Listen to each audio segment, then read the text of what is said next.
Estamos de regreso a Un Punto y Contrapunto. ¿Dónde está la oposición? Desde hace casi un año, además de haber quedado disminuidos electoralmente, los partidos de oposición no han logrado abrirse paso en la agenda mediática. Salvo el PAN, la voz de los partidos de oposición está prácticamente opacada por la conferencia mañanera. ¿Qué ha fallado en la estrategia? ¿Deberían aliarse o la 4T es imparable? Veamos el contexto. No tolerar. El 1 de septiembre, durante el mensaje con motivo de su primer informe de gobierno, el presidente Andrés Manuel López Obrador aseguró que la oposición se encontraba moralmente derrotada.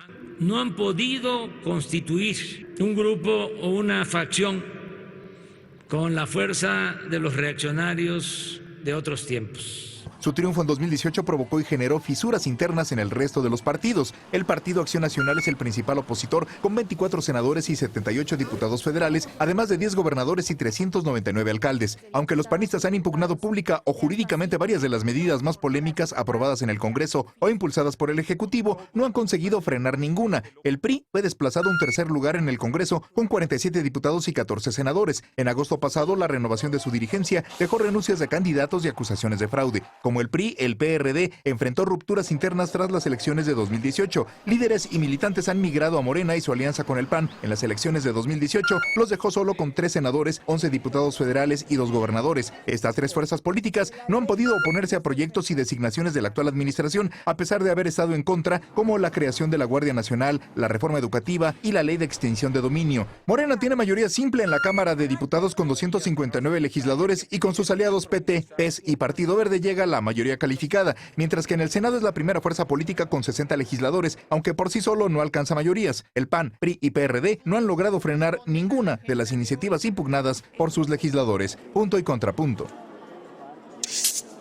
Tercer tema a discutir, y evidentemente regresamos justamente a la discusión del bloque anterior. Empezamos contigo, Marta, que querías contestarle algo a Loreni y a Emanuel sobre el tema de dónde estaba el PAN, sobre el tema de este debate que había sobre el presupuesto, de por qué no estaban ustedes ayer en la discusión del presupuesto. Ustedes no son una oposición responsable, van a decir por acá seguramente. No, hombre, bueno, eso depende de su percepción y si la percepción no conviene, pues claro que no vamos a ser responsable.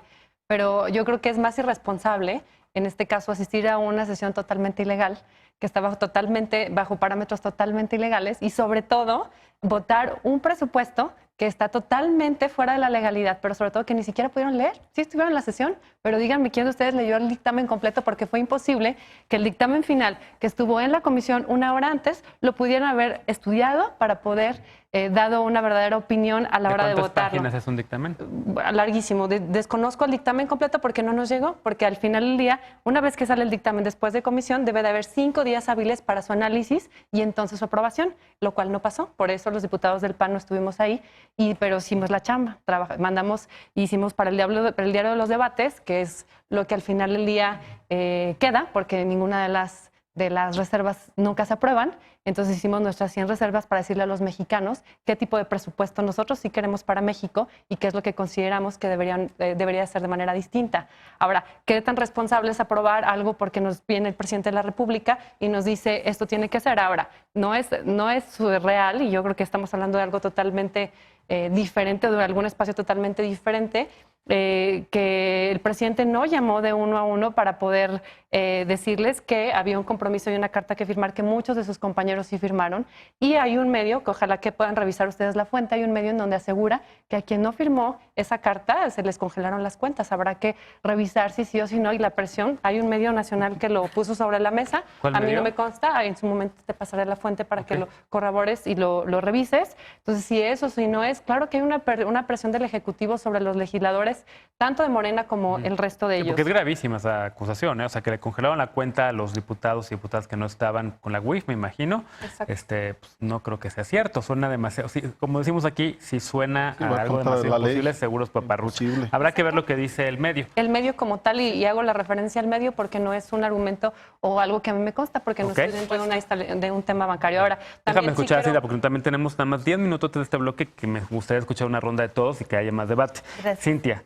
Bueno, justamente el PRI está en esta posición responsable porque no somos extremistas como lo hace el PAN, que de repente creo que son, con todo el cariño y respeto, Marta, creo que de repente son un poco dramáticos y pierden la objetividad de la oposición que están dando. El día de ayer, si ustedes hubieran estado en el debate, pues creo que hubieran mucho ayudado a la oposición porque hubiéramos hecho un grupo MC, PRD, PAN y PRI y pudimos haber dado la batalla. Entonces creo que el PAN se está yendo pues a un extremo y por el otro lado Morena, bueno, pues sí les quiero decir a todas las personas que nos ven que ayer en el presupuesto hubo recortes tremendos que no entendemos. Yo defendí todo el tema educativo, hubo un recorte del 50% de escuelas de tiempo completo, pasan de 25,000 escuelas a 12,000 y reté a un diputado de Morena a que subiera a la tribuna y explicara 5 argumentos de por qué decidieron bajarle el presupuesto a las escuelas de tiempo completo que benefician a las mujeres trabajadoras. 0 argumentos.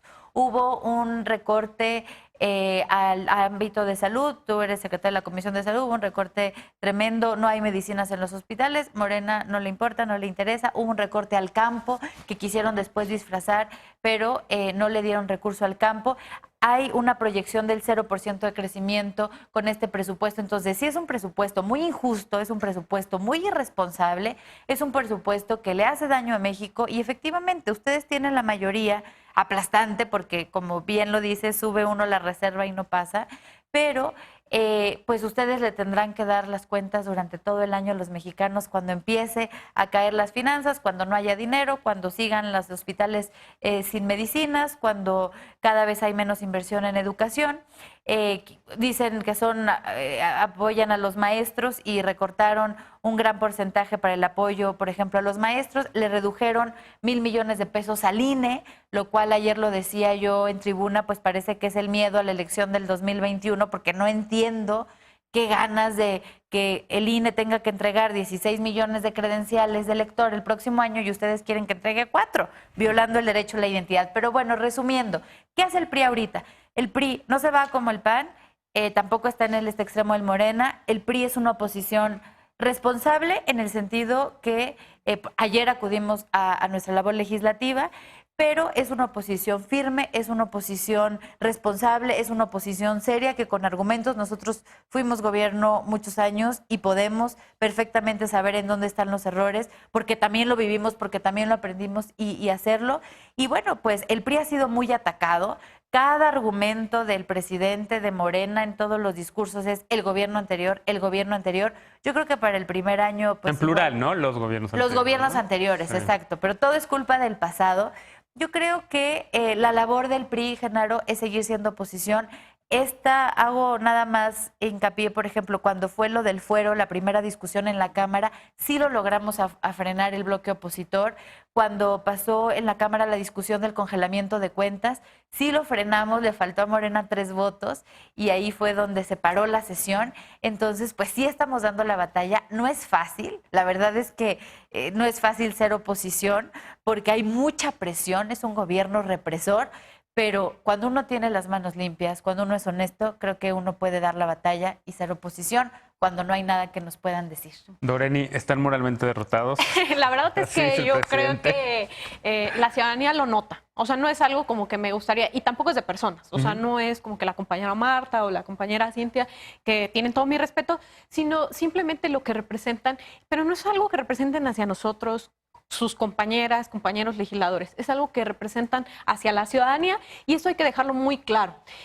No somos una mayoría por designio divino, somos una mayoría porque la ciudadanía estaba harta de las condiciones. Y ahí sí tengo que decir, nosotros somos producto del pasado. Somos exactamente el reflejo de cómo nos han educado en nuestra casa, en nuestra escuela, y es lógico que seamos como somos respecto al pasado. En esas condiciones también es que se han abandonado muchísimos rubros y lo comentábamos fuera del aire.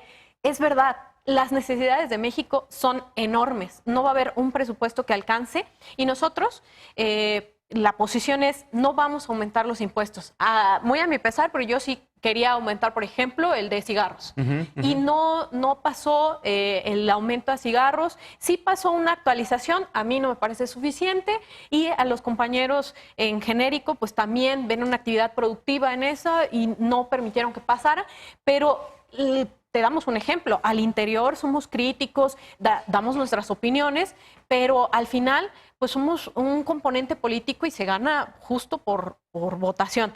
pero no vamos ni a subir impuestos, no vamos a contratar deuda, y eso es lo que la oposición no entiende. Y la oposición tiene un trabajo muy arduo de hacerlo como nosotros lo hicimos, casa por casa y colonia por colonia. Yo sé que muchos tienen experiencia en ese sentido, pero no ha alcanzado para entender la necesidad de la población. La población tiene temas sensibles como lo son seguridad. Es un tema que nos duele a todas y todos, y no es de generación espontánea. Sí. Entonces, eso es algo sin duda que ha mermado en la oposición, que no tienen esta validación de la población, y eso no es, insisto, algo que nosotros digamos. Por otro lado, nada más... Déjame escuchar a Manuel primero, porque no, también nos quedan pocos minutos, pero yo no diría que no, nada más es la oposición la que no entiende que no hay impuestos. Somos muchos quienes creemos que un gobierno de izquierda debería aumentar impuestos para mejorar transporte público, para mejorar salud, para mejorar seguridad, que los gobiernos de izquierda son los que en efecto deberían de tasar más a quienes más ganamos y menos a quien menos tienen, ¿no? Emanuel. Bueno, yo quiero decir que a mí me parece que la tarea de la oposición es desestabilizar al gobierno, y creo que ha dado muestras claras. No ha sido una oposición seria, una oposición responsable, me parece, y quiero aquí replicarle un poquito a mi querida compañera y diputada Marta, que me parece que sí se han admitido reservas, se le han admitido reservas al PRI en la discusión de otros temas, cuando hay diálogo de por medio. Y también decir que la sesión que el día de ayer se realizó no fue fuera de la legalidad, fue porque fue un acuerdo dentro de la Junta de Coordinación Política, y además fue para darle continuidad en esa sesión que teníamos abierta en receso.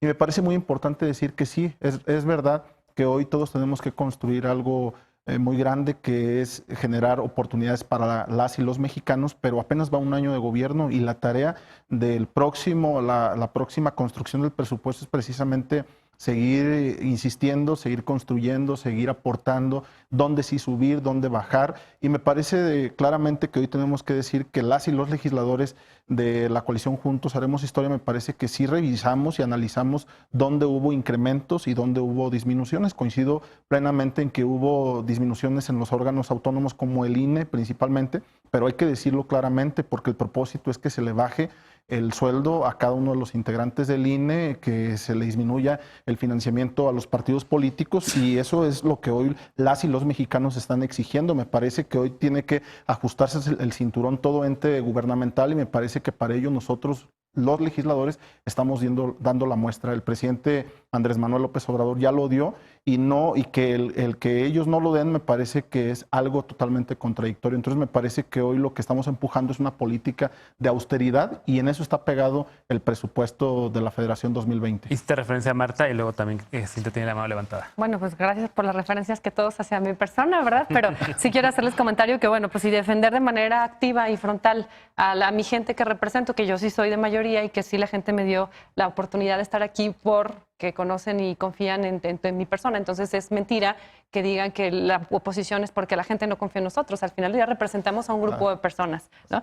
Y entonces si la gente piensa que defender de manera activa y frontal pues es extremista o dramática, pues lo vamos a seguir haciendo, ¿sabes? Porque las necesidades de la gente realmente necesitan acciones. Yo creo que si el PRI o si Movimiento Ciudadano o algunos de los diputados que estuvieron ayer no hubieran asistido a esta sesión ilegal, el quórum no hubiera sido el suficiente para poder en su momento tener sí una sesión dentro de la legalidad en donde pudiéramos no avalar este tipo de acciones ilegales, porque durante todo el año hemos visto un atropello tras otro y no hemos hecho absolutamente nada para poder cambiarlo. Nosotros nos arriesgamos ayer, dimos la batalla necesaria para no permitir la ilegalidad y los atropellos que de manera histórica han venido siendo ahora. En el bloque anterior hiciste un comentario y hiciste la referencia a los municipios. Me parece súper grave que hablemos de un presupuesto en donde la reducción a municipios y sobre todo, hablando de relación de diferentes poderes con el Ejecutivo, que el respeto a los gobernadores y el respeto a los municipios sea de tal manera y de tal magnitud en donde se les denoste y se les diga que son corruptos y que son de alguna manera rateros, cuando existe gente muy valiosa que la gente eligió para que lo representara. Que están y que le están quitando. moralmente derrotados de ese presidente. Ajá, pero de manera repetitiva dice que no porque en su momento no manejan de manera legítima el presupuesto, lo cual no puede haber una garantía. Ahora, limita todos los candados, pero no tienes por qué quitarle al ciudadano la oportunidad de que sus necesidades básicas en el municipio, como seguridad, como educación, como infraestructura, como salud, se vea vulnerada. Entonces, me parece súper grave que en este presupuesto, que no viene presupuesto para municipios y que también se ve afectado el tema de seguridad y que también existe una bolsa enorme, clandestina y en lo oscurito para el tema de bienestar, con programas sin regla de operación, y entonces en el discurso hablemos de legalidad. Nos cuando en tenemos realidad no lo es. Lamentablemente ya se acabó el tiempo y acababan Para seguridad hablando ustedes específicamente, 1,000 millones. de presupuesto, era otro tema que quería hablar, pero bueno, no, entiendo. bla. La oposición está en la coyuntura, Moreno también está en la coyuntura, Ya la coyuntura sé que es el ya no tenemos presupuesto. tiempo, pero para Se nos decir que fue. la oposición está Cintia moralmente tiene una hora de derrotada, hace rato. hay que ver el Sí. Senado cómo Hay- maltrató a nuestros legisladores. No, a el ver, PAN. no nos hables del Senado de lo No, penoso ahí de sí, ser una perdón, ¿Quieres que en lo el Senado respeten? hicieron una Sí, imposición sí, de una sí. candidata que no debería Como estar quiera, ahí, pero que se con llama argumentos, Rosario con Piedra Ibarra. argumentos, no con violencia lo ni hicieron con jaloneo. técnicas Claro que no, legislativas claro mal que hechas no. y ese fue el responsable, Pues sí. Ricardo Monreal.